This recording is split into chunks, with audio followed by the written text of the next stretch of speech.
Hey, what's up guys, I'm KBHD here, and as you probably already know, there was an Apple event today, and I did some tweeting throughout the entire event giving my impressions of what was announced. This isn't a full recap video. I'll leave the best ones that I can find down right below the like button on this video in the description, so you can click to check those out. I'm sure you know where to find them, people like TLD Today, Soldier Knows Best, etc.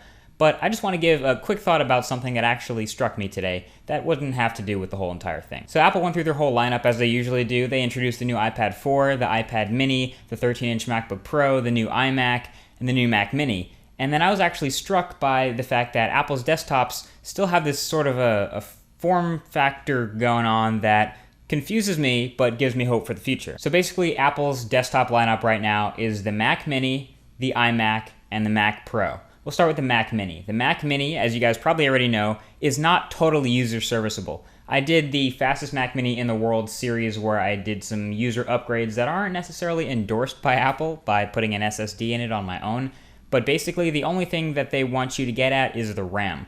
And it's otherwise basically a MacBook Pro in a desktop body. It has the same motherboard, a mobile motherboard, it has a mobile graphics card, and it has a mobile CPU, and all the components basically fit the same way a MacBook Pro does, except it's in the body of a desktop, and they call it the Mac mini. Since it doesn't have to have a display, it ends up costing less than the MacBook Pro, and there you have the cheapest Mac you can get. So that's a pretty good bargain. And then there's the iMac. With the new iMac, there's a 21.5-inch and a 27-inch iMac, and they're both really thin. And this again brings the notion of a glorified MacBook Pro. It is very similar to a laptop in a desktop chassis. Not necessarily a bad thing. This is easily the most efficient desktop you can get, but it's still not very user upgradable. This new iMac is absurdly thin. It is beautiful by all accounts. No one can disagree with that, but it's so thin that the only thing you can upgrade still in the 27-inch only is the RAM. In fact, you need to take apart the 21.5-inch iMac just to upgrade the RAM.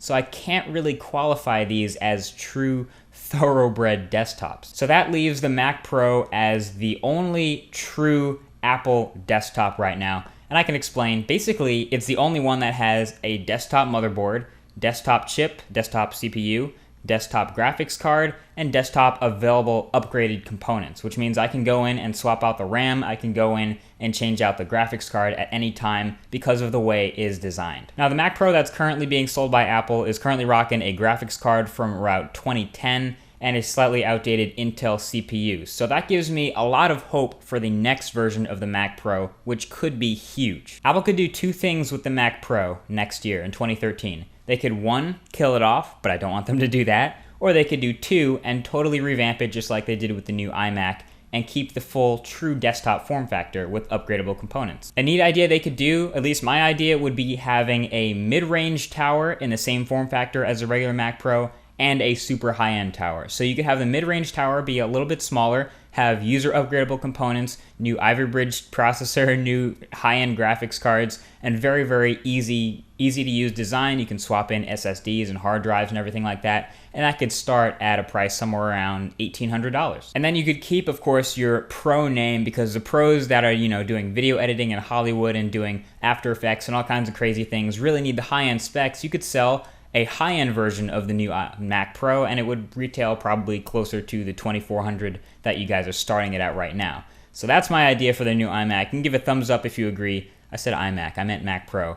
But that's the kind of idea I had for what they could do with the Mac Pro in 2013. Other than that, Apple did a great job today. They introduced a lot of great new products that I'm sure a lot of you guys will be picking up. Let me know what was your favorite thing that was introduced today at the keynote. My personal favorite was probably the new iMac. It looks pretty awesome. Again, I won't be getting one because it's not quite a true desktop, but I have a Mac Pro down here and I'll be waiting for the next Mac Pro. Hopefully Apple gets on that.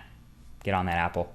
Either way, thanks for watching, guys. Just a quick overview video. You guys can see all the stuff that Apple announced in the link below, which will probably be someone's update video about everything that happened. And I'll talk to you guys in the very next video. I'm off to New York to take a look at the United States version of the Galaxy Note 2. See you guys later. Peace.